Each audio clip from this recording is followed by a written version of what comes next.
All right, let's start back where we left off here. So we started talking about the geologic time scale. So basically what this is just a giant chart of everything that has happened so far,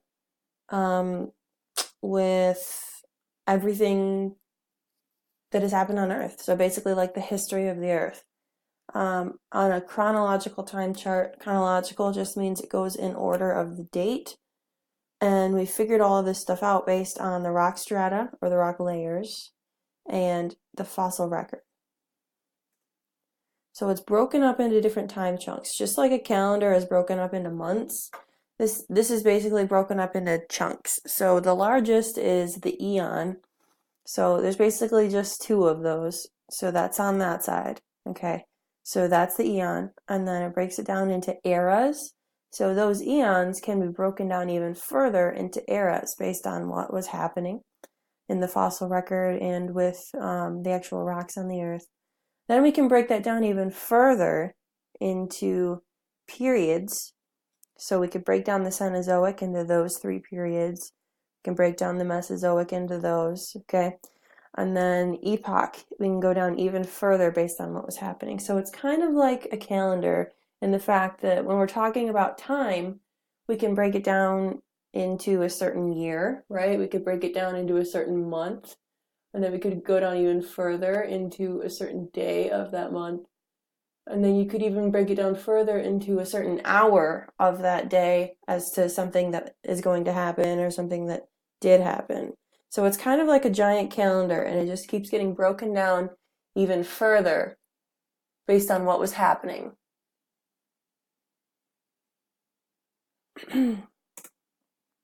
So MY up here in the corner stands for millions of years. So that's basically telling you when these things were happening. So you can look and see here that about 250 million years ago was the very end of the Paleozoic. So it starts down at the bottom.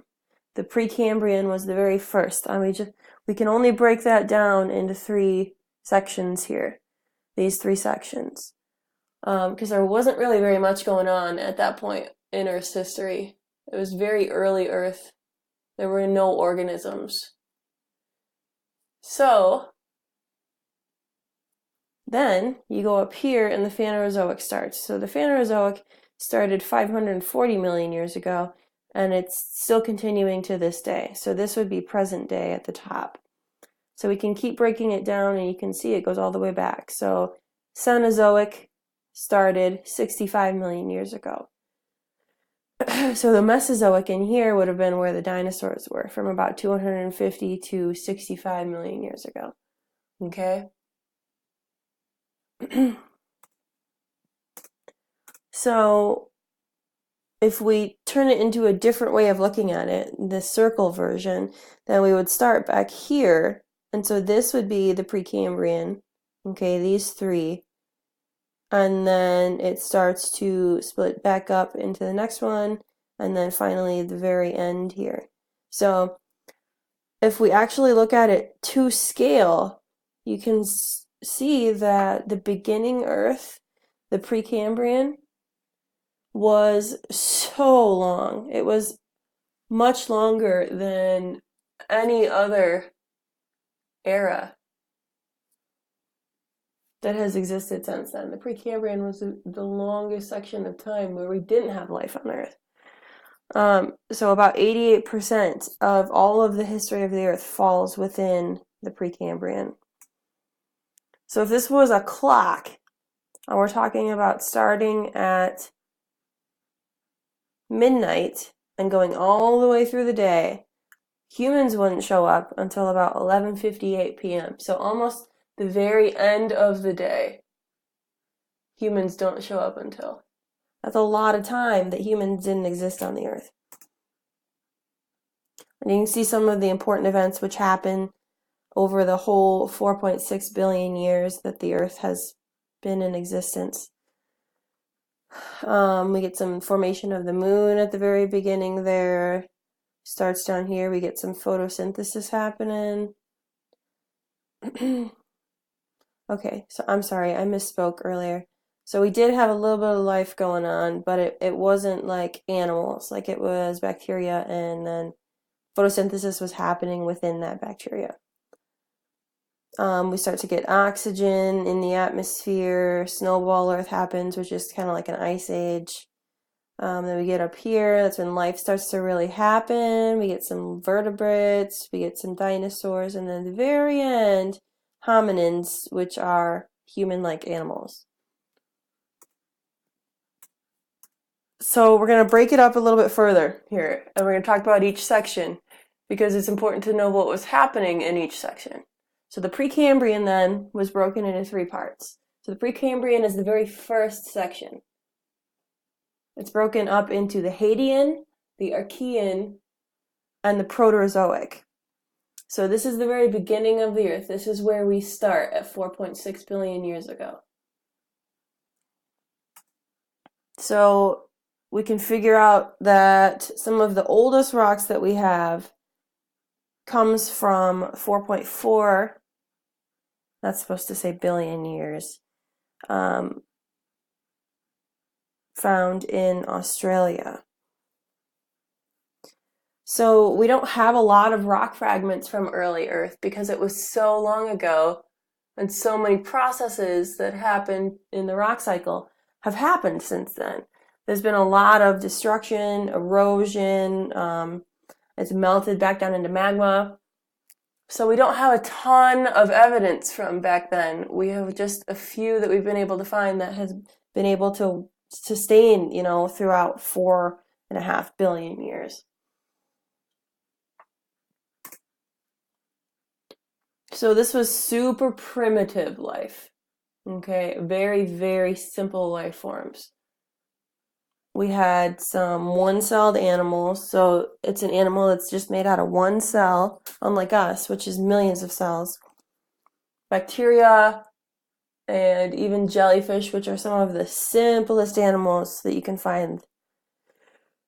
And then after the Precambrian, we jump into the Paleozoic. So the Paleozoic was some of the very first life forms. This was when Pangaea, I'm sure we've all heard of that, the supercontinent was formed.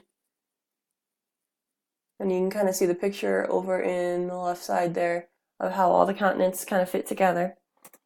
So at this point, life was developing pretty quickly, much quicker than it had been throughout the Precambrian period. We had some marine plants, invertebrates, so that's where we started, right? And then we start to get some fish and some more complex plants like ferns, and then eventually we get to amphibians.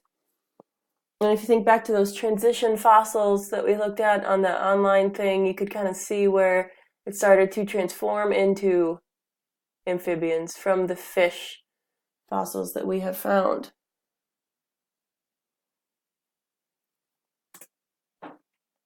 And so here at the end of the Paleozoic, we get a mass extinction, and that's what marks the end of the Paleozoic. So all of these organisms, a good majority of them, sorry, not all of them, because obviously something had to survive to continue on. But a lot of the species actually died out. So that's what is our marker here in time. This is why we're splitting these time periods up into the sections that we are. It's basically the groups of organisms that were alive in these different times. So we get a mass extinction. And then we start the Mesozoic Era because we start to get some different life forms. So we get some more complex stuff is happening here.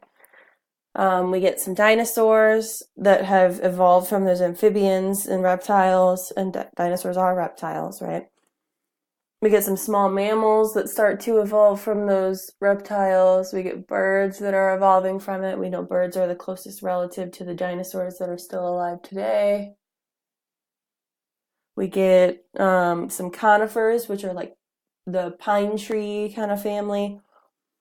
And we start to get some other flowering plants, which are their own family. If you've ever been to the petrified forest in Arizona, then this is when those rocks were starting to be deposited. So those trees were starting to become petrified. They were being dissolved and replaced with rocks. You can kind of see there what that actually looks like. And you can see that it looks kind of like wood, but you can see that it's not made out of actual wood.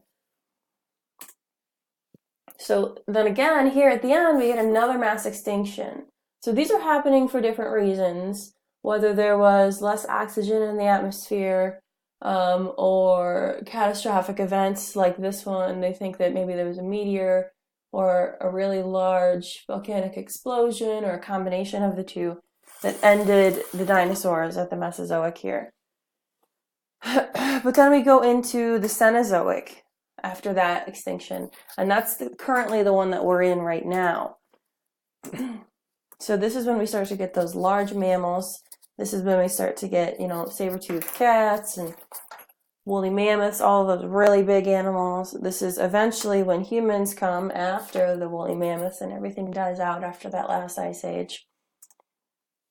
So periods of ice ages were really important here in the formation of a lot of the features that we can see on Earth today, including, especially where we live, the Great Lakes. A lot of the lakes in our area were created from glaciation. So as the glaciers started to melt and recede, they kind of dug out all of those areas, and as they melted, the water flowed